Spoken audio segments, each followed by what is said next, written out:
289.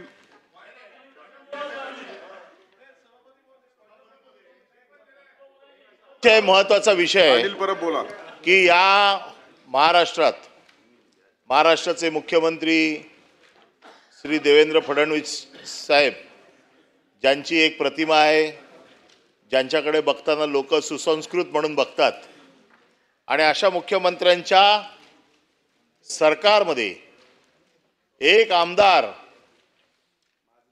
माजलेला बनियन आणि लुंगीवर कॅन्टीन मध्ये येऊन कर्मचाऱ्यांना अक्षरशः बॉक्सिंग स्टाईलने मारतोय.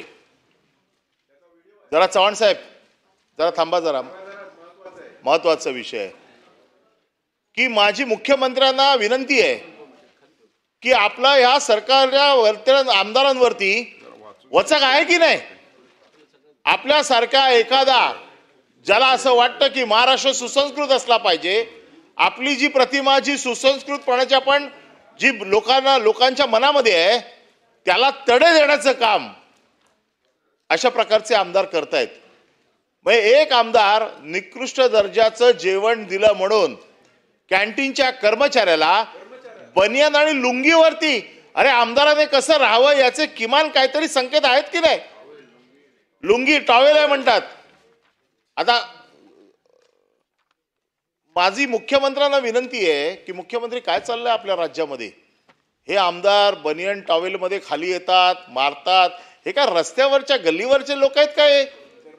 कर्मचाऱ्यांना मारतात. अरे तुमच्या ताकद आहे तर त्या खात्याच्या मंत्र्याच्या मारा ना. कोणाला मारताय? कर्मचाऱ्याला. तर काय गुन्हा त्याचा? आणि त्याचे व्हिडिओ काढून तुम्ही सोशल मीडियावरती टाकता. आणि आपल्याकडनं तरी आपल्या प्रतिमेला जे असे तडे पाडतायत किमान त्यांचा तर बंदोबस्त करा. महाराष्ट्रातल्या गुन्हेगारांचा बिचारे आपले चांगले आपले राज्यमंत्री गृहमंत्री माहिती देतात कुठे बसतात, त्याच्या तुम्ही शिक्कामोर्तब करा. अरे तुमचं लक्ष यांच्याकडे असलं पाहिजे, त्यांच्याकडे नाही. स्वच्छ प्रतिमेच्या माणसाला तुम्ही त्याच्यात ओढताय, परंतु हे जे अशा प्रकारचे दादागिरी करताय त्यांचा काय तो बंदोबस्त करणार की नाही. आणि म्हणून माझी मुख्यमंत्र्यांना विनंती आहे की मुख्यमंत्री महोदय, आपण या राज्याचे प्रमुख आहात. आपल्याकडे ज्या नजरेने जनता बघते आणि आपल्या राज्यामध्ये आपल्या सरकारच्या एक पाठिंबा देणारा अशा लोकांचा पाठिंबा तुम्ही घेणार का? आणि अशा लोकांच्या पाठिंब्यावरती मुख्यमंत्री पदी बसणं आपल्याला आवडेल का? आणि म्हणून अशा आमदारांचा आपण बंदोबस्त करावा. मला असं वाटतं की निलंबित करता येत असेल तर निलंबित करावं. कारण गेस्ट हाऊस हे आपल्या विधिमंडळाच्या कार्यकक्षेत येतं. आणि मी जर समजा इथे मारलं असतं आतमध्ये कोणाला कर्मचाऱ्याला, तर आपण मला निलंबित करू शकले असते. आपल्याला तो अधिकार आहे. जर हॉस्टेल आपल्या त्या विधिमंडळाच्या कक्षेत येत असेल तर मला असं वाटतं की त्याला निलंबित करण्याचा अधिकार देखील आपल्याला आहे. तर माझी आपल्याला विनंती आहे की त्याला निलंबित करा, बडतर्फ करा, काय करायचं ते करा, पण आपण हे खपवून घेणार नाही हे तरी किमान आता महाराष्ट्राच्या जनतेला कळू देत. माननीय सभापती महोदय, सन्माननीय परब साहेबांनी जो विषय या ठिकाणी मांडलेला आहे, खरं म्हणजे मी देखील त्याची माहिती घेतली आणि तो व्हिडिओ मी देखील स्वतः बघितलेला आहे. आणि निश्चितच अशा प्रकारचं वर्तन हे आपल्या कोणाहीकरता भूषणावं नाही. याच्याने विधिमंडळाची आणि आमदार म्हणून आपली सगळ्यांचीच प्रतिमा कुठेतरी कमी होते. तिथनं माहिती अशी आली की काय आमदार निवासातल्या सोयी नीट नव्हत्या, भाजीला वास होता वगैरे, या सगळ्या गोष्टीची तक्रार करता येते. त्याच्यावर कारवाई केली पाहिजे. तो एक वेगळा मुद्दा आहे. त्याच्यावर मी आपल्याला विनंती करेन की आपण स्वतः लक्ष घालावं. आमदार निवासात जर काही अनियमितता असेल, तिथे काही घाण असेल, काही समजा चुकीच्या प्रकारच्या गोष्टी वापरल्या जात असतील तर स्वतंत्रपणे त्याची कारवाई झाली पाहिजे. पण अशा परिस्थितीमध्ये मारहाण करणं, लोकप्रतिनिधींनी मारहाण करणं आणि त्याच्या अशा प्रकारचे व्हिडिओ येणं, यातनं आपल्या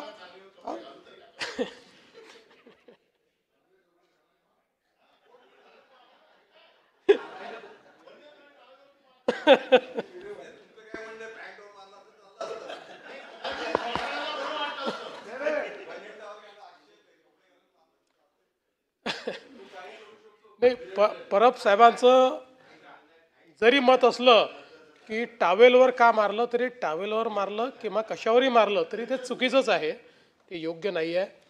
आणि यातनं यातनं यातनं सगळ्या आमदारांबद्दल लोकांमध्ये भावना चुकीची जाते. आपण कुठेतरी सत्तेचा गैरवापर करतो किंवा आपण सगळे आमदार म्हणून आपलं कंडक्ट योग्य नाही, अशा प्रकारचं लोकांमध्ये या संदर्भातली भावना जाते. आणि म्हणून निश्चितपणे मला असं वाटतं की अतिशय गंभीर बाब आहे. आपण आणि माननीय अध्यक्ष या दोघांनी याचा कॉग्निझन्स घ्यावा आणि या संदर्भात काय पुढील कारवाई करायची ते आपण करावी.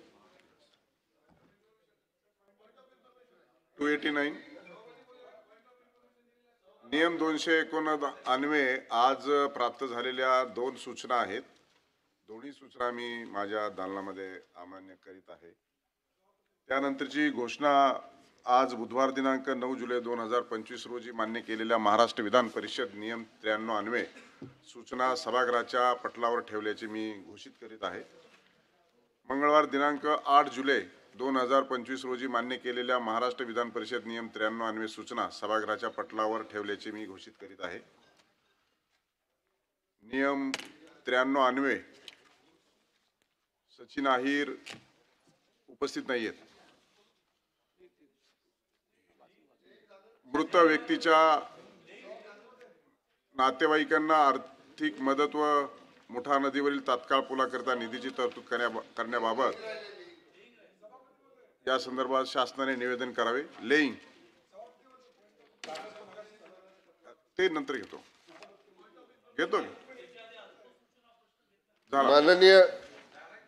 माननीय सभापती महोदय, मुंबई मेट्रो M3 संचलन महामंडळ मर्यादित यांचा सन 2022-2023 या वर्षाचा वार्षिक अहवाल आपल्या अनुमतीने मी सभागृहाच्या पटलासमोर ठेवतो. अहवाल सभागृहाच्या पटलावर ठेवण्यात आला. उच्च व तंत्र शिक्षण मंत्री महोदय, मी आपल्या अनुमतीने महाराष्ट्र विद्यापीठ अधिनियम 2016 मधील कलम 136(1)(2) अन्वये शिवाजी विद्यापीठ कोल्हापूर यांचा सन 2023-24 या वर्षाचा 61वा वार्षिक अहवाल, पुण्यश्लोक अहिल्यादेवी होळकर सोलापूर विद्यापीठ सोलापूर यांचा सन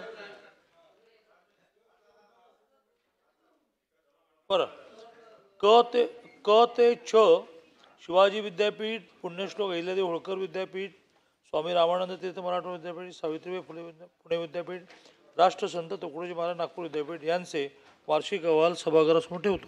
अहवाल सभागृहासमोर ठेवण्यात आला. उद्योग मंत्री महोदय, मी आपल्या अनुमतीने महाराष्ट्र राज्य खादी व ग्रामोद्योग अधिनियम 1960 मधील नियम 25 मधील पोटकलम 4(अ) मधील तरतुदीनुसार महाराष्ट्र राज्य खादी व ग्रामोद्योग मंडळाचे सन 2020-21 या आर्थिक वर्षाचे लेख्यावरील लेखापरीक्षित अहवाल सभागृहासमोर ठेवतो. सदर अहवालाचे विलंबनाचे कारण सोबत जोडलेले आहेत. अहवाल सभागृहासमोर ठेवण्यात आला. निवेदन सूचनांची निवेदने. निवेदन क्रमांक 1 श्री अंबादास दानवे विधान परिषद.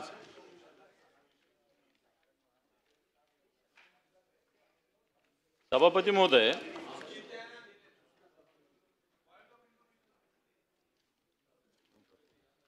महोदय, संभाजीनगरात जो दरोडा मागच्या काळात 14 मेला झालेला आहे. सूचना मांडा. सूचना क्रमांक 3. सूचना क्रमांक 3. सभापती महोदय, संभाजीनगरात मागच्या मे महिन्यामध्ये एक मोठा दरोडा पडला होता. एका नामांकित उद्योजकांच्या घरी 14 मे 2025ला. माझा याच्यातला 2च प्रश्न आहे की याच्यातले सर्व आरोपी अटक झाले का, आणि वेगवेगळ्या पद्धतीनं समाज माध्यम त्याचप्रमाणे वेगवेगळ्या बातम्याच्या माध्यमातून 5 किलो 10 किलो सोनं चोरी झालं अशा प्रकारच्या बातम्या होत्या. प्रत्यक्षात या चोरीचा सर्व ऐवज हा रिकवर केला का, केला नसेल तर कधीपर्यंत करणार, हा माझे 2च प्रश्न याच्यामध्ये आहे. सदर घटनेमध्ये आपण जी तक्रार दाखल झाली होती त्यांच्या तक्रारीमध्ये एकूण जो मुद्देमाल त्यांचा चोरी झालेला असं त्यांचं जो म्हणणं होतं ते 3,46,75,000 त्यांचं ते मुद्देमाल चोरीला गेला असं त्यांची लेखी तक्रार होती. आणि त्यासमोर आपण 22 आरोपींना आपण सध्यापर्यंत आपण अटक केलेली आहे. त्याच्यापैकी एक आरोपी हा पोलीस चकमीमध्ये तिथे ठार देखील झालेला आहे, त्याचा एन्काउंटर देखील तिथे झालेला आहे.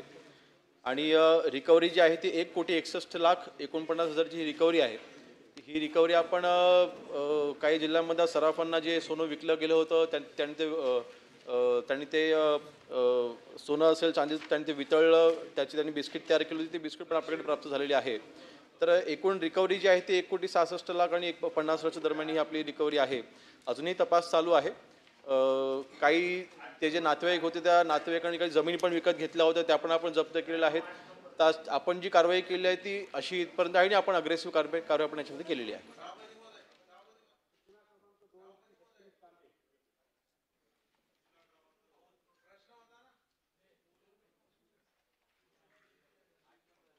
आशिष जयस्वाल,